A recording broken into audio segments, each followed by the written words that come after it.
नमस्कार छात्रों, हिंदी युवक भारती में आप सभी का स्वागत है। हम देख रहे हैं पाठ 2 निराला भाई, जो कि एक संस्मरण है जिसकी लेखिका महादेवी वर्मा है। अब तक हमने इस पाठ के 7 गद्यांश भाग देखे हैं। लेखिका ने निराला जी के बारे में बहुत कुछ बात बता चुकी है। अब पाठ के अंत में लेखिका संवेदनशील बन गई है, भावुक बन गई है।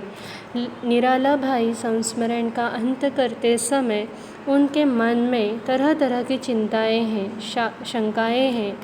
वह चिंता उन्होंने इस गद्यांश में प्रकट की है या व्यक्त की है, क्योंकि वे जानते हैं कि निराला भाई ने बहुत निष्ठा से साहित्य की साधना की है। उन्होंने कठोर परिश्रम किया है। उनका लिखने का दृष्टिकोण अलग रहा है। आइए हम एक एक करके गद्यांश पढ़ना शुरू करते हैं। अपनी प्रतिकूल परिस्थितियों से उन्होंने कभी ऐसी हार नहीं मानी जिसे सह्य बनाने के लिए हम समझौता करते हैं। स्वभाव से उन्हें यह निश्चल वीरता मिली है, जो अपने बचाव के प्रयत्नों को भी कायरता की संज्ञा देती हैं।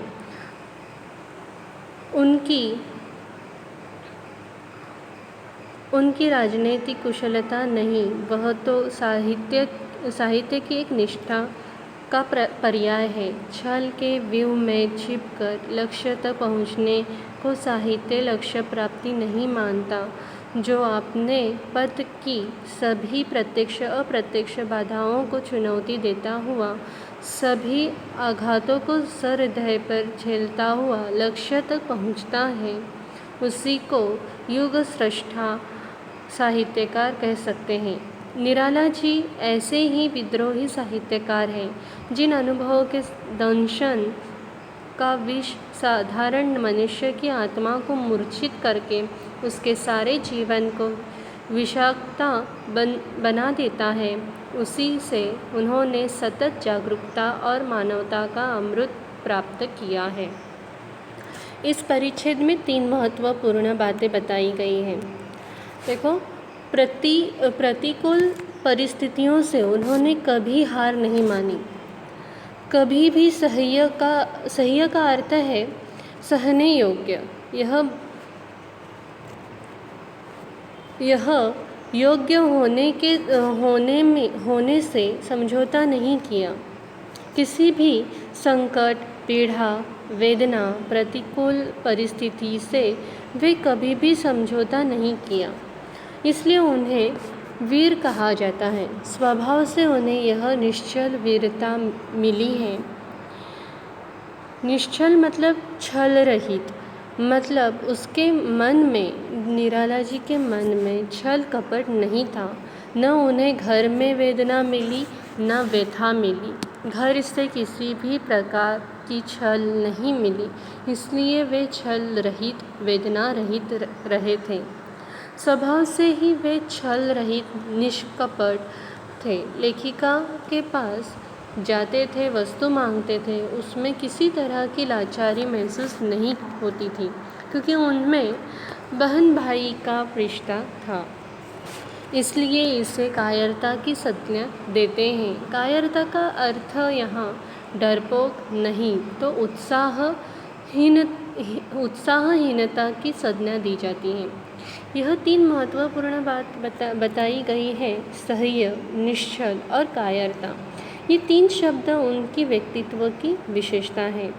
यह इस परिच्छेद में बताई गई है।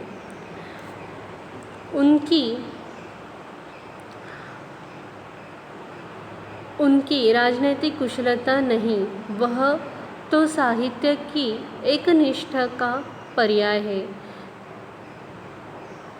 जो कार्य कर रहे थे उस पर उनकी निष्ठा थी। एक निष्ठा ढंग से वे साहित्य निर्माण का कार्य कर रहे थे। किसी भी तरह की राजनीति, मतलब किसी की बात छुपाना है, झूठ बोलना है, ऐसे वे कुछ नहीं करते थे। उनकी जो निष्ठा साहित्य पर थी वो यहाँ स्पष्ट होती हैं। आज समाज में दो तरह के लोग हैं, एक निष्ठा से कार्य करने वाले, तो दूसरा एक दिखावे के लिए, प्रदर्शन के लिए काम करने वाले लोग। यहाँ लेखिका बताती हैं, देखिए छल के व्यू में छिपकर लक्ष्य तक पहुँचने को साहित्य लक्ष्य प्राप्ति नहीं मानता। कुछ लोग टेढ़े मेढ़े रास्ते से ऊंचे स्थान पर पहुंचने का प्रयास करते हैं। वहाँ छल व्यू में छिपकर, मतलब छल से बुद्धिमान व्यक्ति को कोने में बिठाकर सिंहासन पर बैठने वाले लोग आज भी कम नहीं हैं।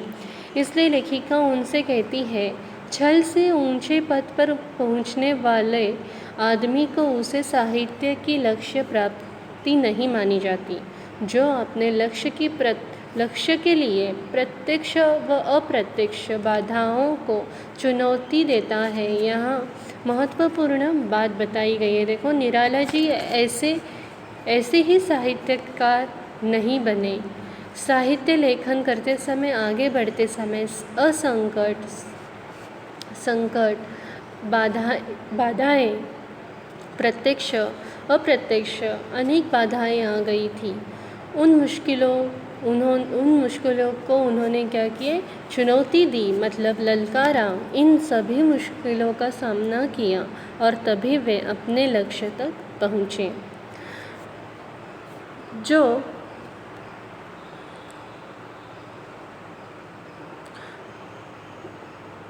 जो साहित्य की जो अपने पद पर, देखो क्या कहा गया है, जो अपने पद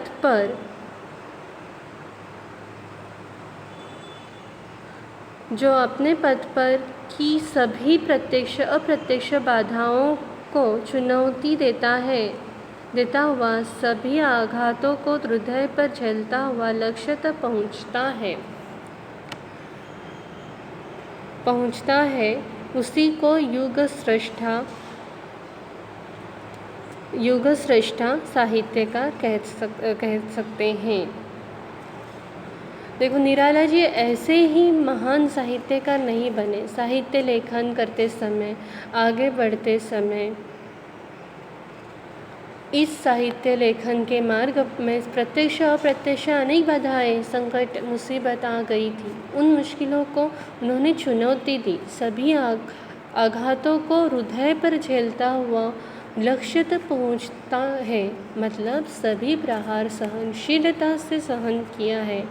जीवन में लक्ष्य निश्चित करना और सरल ढंग से, सरल रास्ते से लक्ष्य की ओर जाना, और लक्ष्य की ओर जाते समय प्रत्यक्ष और अप्रत्यक्ष बाधाओं को ललकारना, उसके साथ डट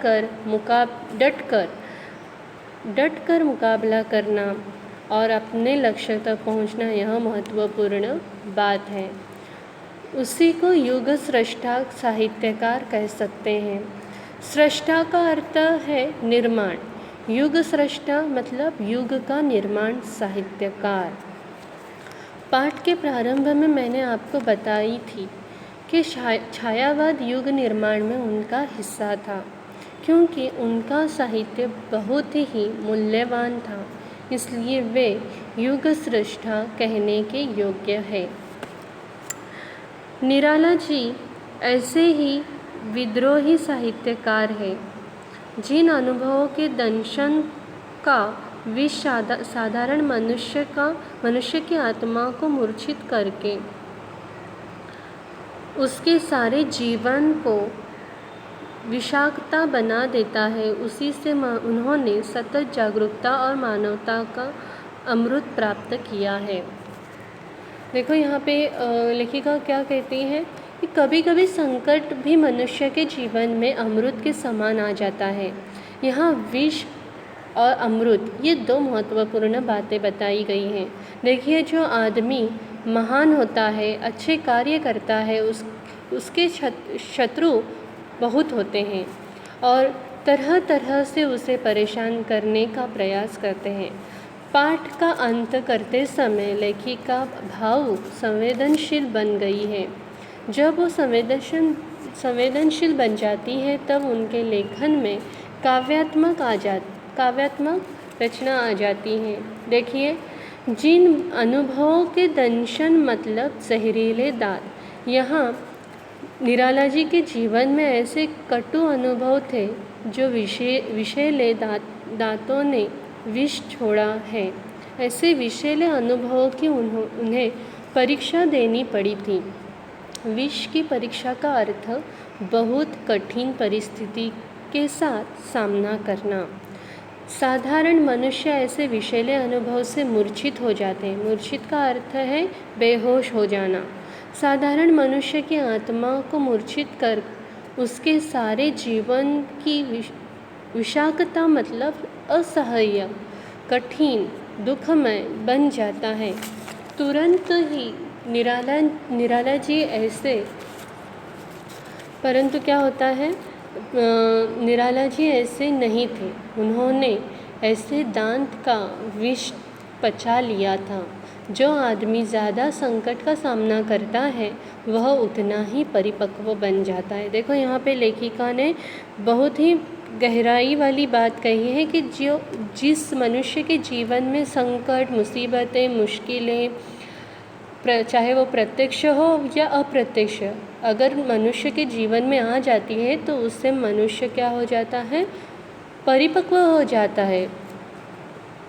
उसी से उन्होंने सतत जागरूकता और मानवता का अमृत प्राप्त किया है, जिसे लोग जहर विष कहते हैं, विषाक्तता बन जाते हैं। परंतु उन अनुभवों के कारण ही निराला जी जीवन में जागरूक थे और मानवता के बहुत नज़दीक पहुंच गए थे। अगला परिच्छेद देखो। उनके जीवन में संघर्ष के लिए जो आघात है वे उनकी हार के नहीं, शक्ति के प्रमाण पत्र हैं। उनकी कठोर श्रम, गंभीर दर्शन और सजग कला की त्रिवेणी न अछोर मरु में सूखती है, न अकुल समुद्र में अस्तित्व होती हैं। जीवन की दृष्टि से निराला जी किसी दुर्लभ सीप में ढले सुडौल मोती नहीं हैं, जिसे अपनी महार्घता का साथ देने के लिए सुवर्ण और सौंदर्य प्रतिष्ठा के लिए अलंकार का रूप चाहिए। देखो, यहाँ पे लेखिका क्या कहती है, इतने संघर्ष करने के बाद भी बहुत ही मग्न होकर साहित्य लेखन करते थे। उस समय शांत ढंग से साहित्य का लेखन करते थे। संघर्ष के आघात, यहाँ आघात का अर्थ है प्रहार। देखो, उन पर अनेक आघात, सामाजिक प्रहार होते थे, पारिवारिक प्रहार होते थे, पुत्र पुत्री के उपेक्षित के प्रहार होते थे, परंतु उन्होंने हार कभी नहीं मानी।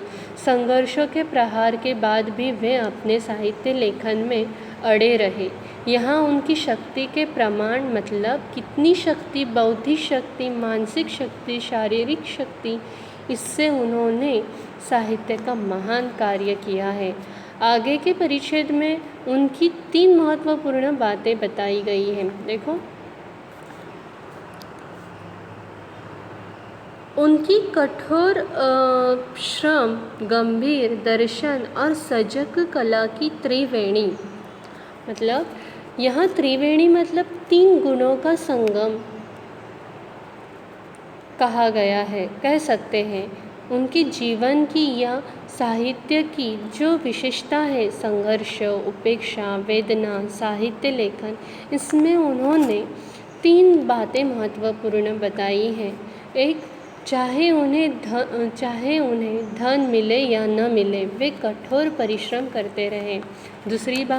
दूसरी विशेषता यह है कि गंभीर दर्शन का अर्थ है दूरदृष्टि से देखना, वे जीवन की ओर गंभीरता से देखते थे। तीसरी विशेषता यह है कि सजग कला, लेखन करते समय बहुत ही सजगता लेखन की कला थी और इस त्रिवेणी के कारण अछोर मरु में सूखती है मतलब ये जो कला है उनकी ये विशेषता है। छो का अर्थ है जिसे जिसे और है न छोर है। मरु का अर्थ रेगिस्तान, रेत की जो भूमि होती है जिसे रेगिस्तान कहते हैं, ये वो सूखती है। कितना भी वहाँ पानी डालो वो सूखी नज़र आती हैं, परंतु उनके जीवन का रेगिस्तान मतलब उनके जीवन में जो बाधाएं संकट आए उन्होंने अपना लेखन कार्य नहीं रुकाया। न अकुल समुद्र में अस्तित्व खोती है। अकुल का अर्थ है जिसका किनारा नहीं, ऐसा समुद्र मतलब विशाल सागर। विशाल सागर में वे अस्तित्व नहीं खो बैठे। मतलब यहाँ पे एक लेखिका को कहना है उस युग के महान साहित्यकारों के युग में वे अपना अस्तित्व खोने नहीं दिया, लेखन की कला को सूखने नहीं दी।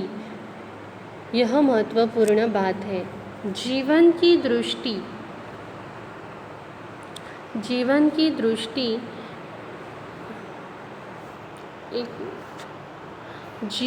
दृष्टि से निराला जी किसी दुर्लभ सीप में ढले सुडौल मोती नहीं है, जिसे अपनी महारघता का साथ देने के लिए, स्वर्ण और सौंदर्य प्रतिष्ठा के लिए अलंकार का रूप चाहिए। यहाँ एक महत्वपूर्ण बात बताई गई है।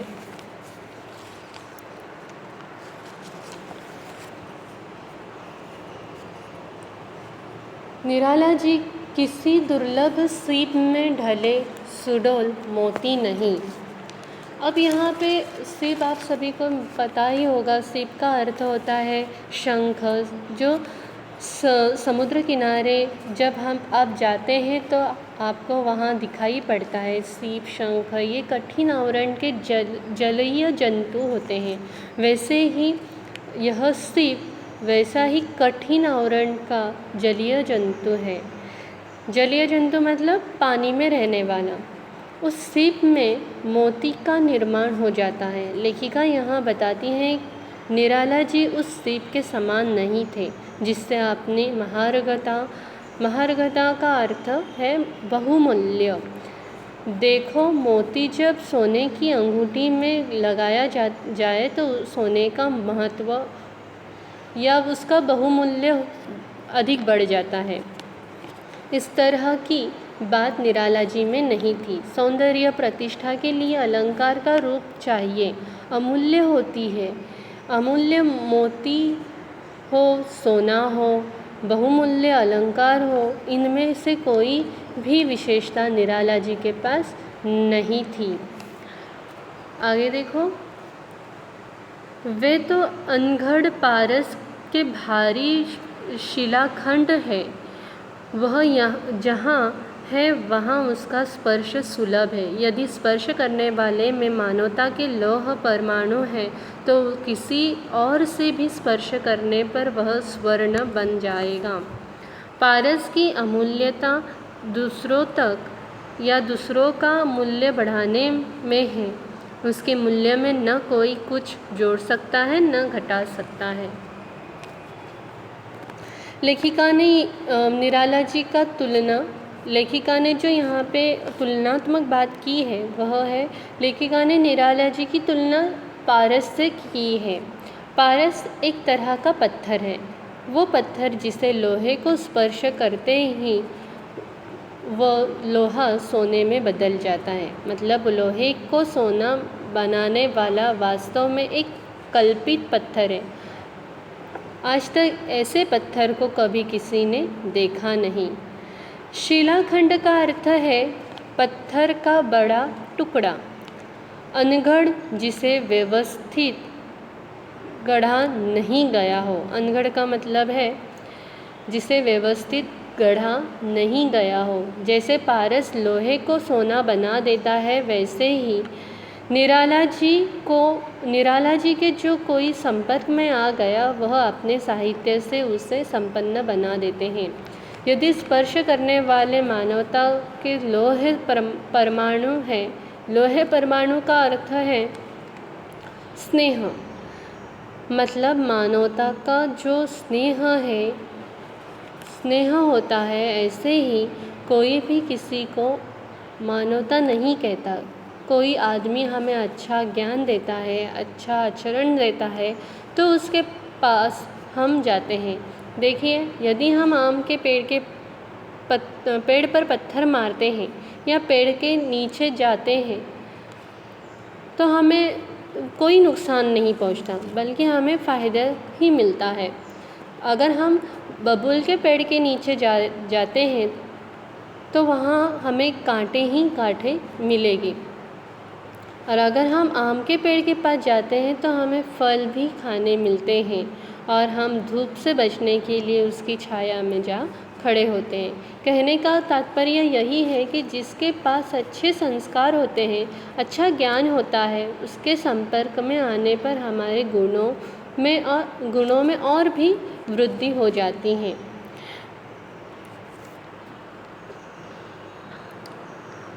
पारस की अमूल्यता दूसरों का मूल्य बढ़ाने में है। उसके मूल्य में न कोई कुछ जोड़ सकता है न घटा सकता है। देखो, पारस लोहे को सोने में परिवर्तन करता है, परंतु आज तक पारस में किसी ने परिवर्तन नहीं किया। उसी तरह निराला जी में आज तक किसी ने परिवर्तन नहीं किया है। निराला जी ही है। उनके संस्कार में आने वाले लोग या उनके संपर्क में आने वाले लोग उनसे साहित्य के संस्कार प्राप्त करते थे। जो उनके संपर्क में आता था उनसे वो साहित्य का क्या करते थे? संस्कार प्राप्त करते थे। वे मूल्यवान बन जाते थे। जिसने भी संस्कार प्राप्त किए निराला जी के संपर्क में आके वे मूल्यवान बन गए थे। निराला जी पहले से ही मूल्यवान थे। लेखिका ने निराला जी की तुलना पारस से की है। हम आम आदमी सोना मोती को मूल्यवान समझते हैं, परंतु निराला जी पारस के पत्थर के समान थे। वे दूसरे को मूल्यवान करते थे या उनका मूल्य बढ़ाते थे। उनका मूल्य तो पहले से ही अमूल्य था। आज हम दंभ और स्पर्धा, अज्ञान और भ्रांति के ऐसे कुहेलिका में चल रहे हैं जिसमें स्वयं को पहचानना तक कठिन है। सहयात्रियों को यथार्थ में जानने का प्रश्न नहीं उठता, पर आने वाले युग इस कलाकार की एकाकी यात्रा का मूल्य आंक सकेंगे, जिसमें अपने पैरों की चाप तक आंधी में खो जाती है।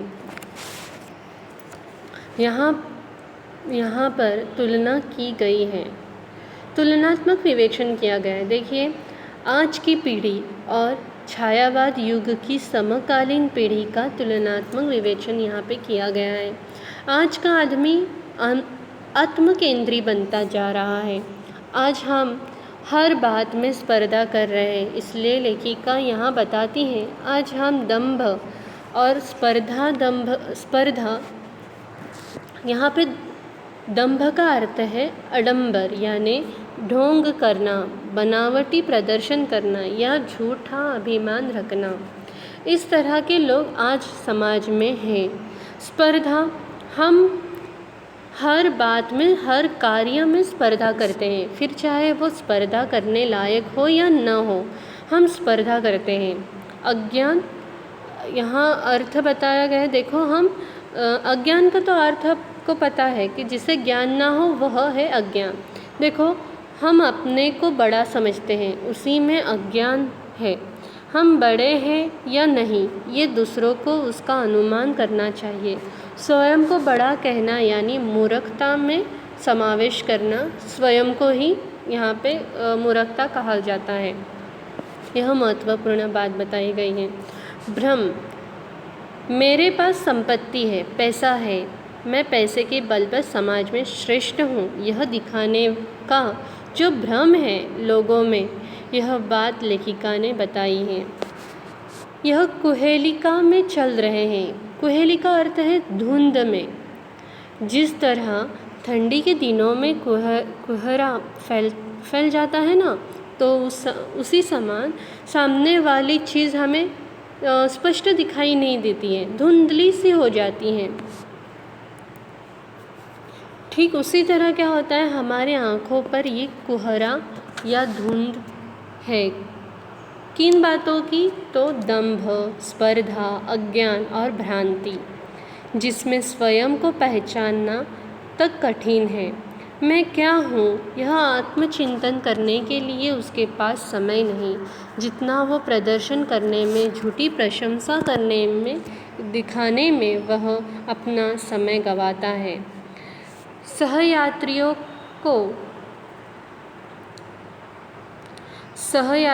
को यथार्थ में जानने का प्रश्न नहीं उठता, पर आने वाले युग इस कलाकार की एकाकी यात्रा का मूल्य आंक सकेंगे, जिसमें अपने पैरों की चाप तक आंधी में खो जाती है। अपना समवयस्क, चाहे पड़ोसी हो, चाहे मित्र हो, चाहे रिश्तेदार हो, अपने दुखों के कारण क्या है, वह आदमी इस तरह का व्यवहार क्यों करता है, इसके पीछे का कारण क्या है, यह सोचने के लिए आज के मनुष्य के पास न संयम है, न वक्त है, न शक्ति है, और इस तरह की व्यर्थता जानने का वह विचार भी नहीं करता। पर आने वाले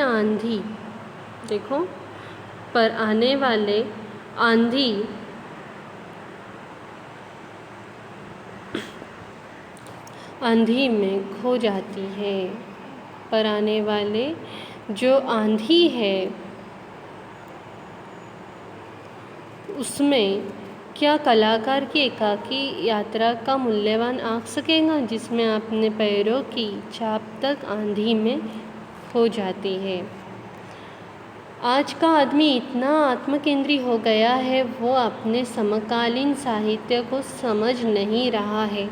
तो 70 साल पुराने एक महान साहित्यकार हिंदी में हो गए हैं, इसके बारे में मूल्य आंक सकेगा या अंक का मूल्यांकन कर सकेगा, सही अनुमान कर सकेगा, उनके बारे में सही ढंग से सोचेगा। इस तरह की चिंता यहाँ लेखिका ने व्यक्त की है, जिसमें पैरों की चाप तक आंधी में खो जाती है। पैरों की चाप मतलब आहट खो जाती है। आज आदमी अपनी ही धुंध में ऐसे आगे बढ़ रहा है, यंत्र की तरह दौड़ रहा है। निराला जी के साहित्य की शास्त्रीय विवेचन तो आगामी युगों के लिए सुखकर रहेगी, पर उस विवेचन के लिए जीवन की जिस पृष्ठभूमि की आवश्यकता होती है, उसे तो उनके समकालीन ही दे सकते हैं।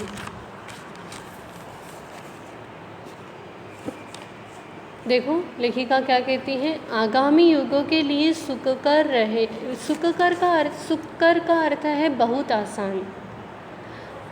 आसान रहेगी। लेखिका निराला जी की समकालीन थी, उन्होंने उनकी जीवन शैली करीबी से देखी थी। शास्त्रीय विवेचन करने के लिए उसे सही ढंग से पढ़ना आवश्यक है, और सबसे ज़्यादा महत्वपूर्ण बात उसकी पृष्ठभूमि हमें मालूम होनी चाहिए, और पृष्ठभूमि हमें समकालीन ही दे सकते हैं। इसलिए लेखिका कहती है, मैं उनके समकालीन हूँ। साहित्य के नवीन युग पथ पर निराला जी की अंक संस्कृति गहरी और स्पष्ट, उज्ज्वल और लक्ष्यनिष्ठ रहेगी। इस मार्ग के हर फूल, हर उनके चरण का चिन्ह और हर शूल पर उनके रक्त का रंग है। निराला जी के छायावाद युग में उनका जो कार्य रहा है, वो यहाँ लेखिका संक्षेप में बताने का प्रयास करती हैं। साहित्य के नवीन युग पथ पर ये छायावादी युग उन साहित्यकारों के लिए नया युग था। निराला जी की अंक संस्कृति का अर्थ है दुनिया, परंतु यहाँ पे अर्थ लिया गया है साहित्य संसार। ये ध्यान में रखना। उन्होंने जो कुछ साहित्य में कार्य किया है उस साहित्य की गिनती अंक संस्कृति मतलब गहरी है। स्पष्ट उज्ज्वल यानी सफ़ेद, स्पष्ट। लक्ष्यनिष्ठम यानी मतलब एक ओर, लक्ष्य की ओर निष्ठता रहेगी। इस मार्ग के हर फूल पर उनके चरण का चिन्ह यानी निशान, यानी उनके पद चिन्ह उनके पैरों के निशान हैं। छायावाद युग संपन्न होने के लिए फूल, यहाँ पर फूल का अर्थ है सुख क्षण और शूल का अर्थ है पीड़ा। शूल पर उनके रक्त का रंग है, पीड़ा पर उनके रक्त का रंग है देखेंगे, और फूल पर उनके पद चिन्ह देखेंगे। यहाँ पर यह परिच्छेद समाप्त हो जाता है। कुछ महत्वपूर्ण जो शब्द हैं उनके अर्थ बताने रह गए। देखो, दुर्लभ का अर्थ है अप्राप्य, सुडौल का अर्थ है व्यवस्थित, महार्घता का अर्थ है बहुमूल्य, स्वर्ण का अर्थ है सोने का धातु, लोह परमाणु का अर्थ है अत्यंत सूक्ष्म कण। बस इतना ही यहाँ पर शब्द अर्थ निकलते हैं। इस पर आधारित हम कृति पत्रिका देखते हैं। कृति निम्नलिखित पठित गद्यांश पढ़कर दी गई सूचनाओं के अनुसार कृतियाँ पूर्ण कीजिए। पहली आकलन कृति है, उत्तर लिखिए। आज हम इन कुहेलिका में चल रहे हैं। कौन सी कुहेलिका में चल रहे हैं? दंभ, स्पर्धा, अज्ञान, भ्रांति। साहित्य के नवीन युग पद पर निराला जी की अंक संस्कृति रहेगी। गहरी, उज्ज्वल, स्पष्ट और लक्ष्यनिष्ठ। गद्यांश में आए उपसर्ग शब्द ढूंढकर लिखना है। ढूंढकर शब्द ज़रा गलत हो गया है, वहाँ पे देख लो, ढूंढकर लिखिए। पहला अछोर, अब मैं यहाँ पे उदाहरणार्थ के लिए अछोर ले रही हूँ। इसके बाद आपने 3 शब्द ढूंढने हैं। शब्द समूह के लिए एक शब्द, लोहे से सोना बनाने वाला एक कल्पित पत्थर। क्या आएगा? पारस। बिल्कुल सही। अब बाकी के 3 शब्द आपको लिखने हैं। कठिन आवरण का जलीय जंतु क्या है? अत्यंत सूक्ष्म कण क्या है? के लिए क्या शब्द आया? जिसे व्यवस्थित गढ़ा न गया हो उसे शब्द क्या आ गया है? अभिव्यक्ति के लिए प्रश्न देखो। सभी का आदर पात्र बनने के लिए व्यक्ति का सहृदय और संस्कारशील होना आवश्यक है। इस कथन पर अपने विचार लिखिए। यह आपके स्वाध्याय में भी प्रश्न आया हुआ है। मैंने यहाँ पे अपने विचार व्यक्त किए हैं। आपने अपने भी अनुभव या अपने विचार यहाँ पर आप अपना मत यहाँ पे स्पष्ट कर सकते हैं। दूसरों की वेदना से व्यथित होने वाला व्यक्ति सहृदयी होता है और शिक्षित एवं सुसंस्कृत व्यक्ति संस्कारशील होता है। समाज में व्यक्ति की पहचान उसके अच्छे संस्कारों से होती है। हम कितना कमाते हैं यह महत्वपूर्ण नहीं रखता, किस मार्ग से कमाते हैं यह महत्वपूर्ण है। मनुष्य के आचरण में नैतिकता का होना महत्वपूर्ण है। सभी का आदर पात्र बनने के लिए सहृदय और संस्कारशील व्यक्ति में दया, सहिष्णुता, परोपकार, सदाचरण, सद्भाव जैसे नैतिक गुण होते हैं। यह लोग बड़ों के प्रति आदर, दलित लोगों के प्रति दया और ज़रूरतमंद लोगों के प्रति परोपकार का भाव रखते हैं और प्रत्यक्ष आचरण में लाते हैं।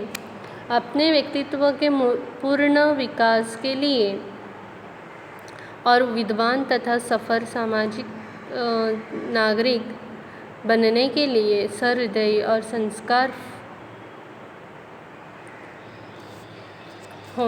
होना आवश्यक है, तभी हम सभी का आदर पात्र बन सकते हैं। तो यहाँ पर यह पाठ समाप्त हो जाता है। मुझे आशा है आप सभी को यह पाठ समझ में आया होगा।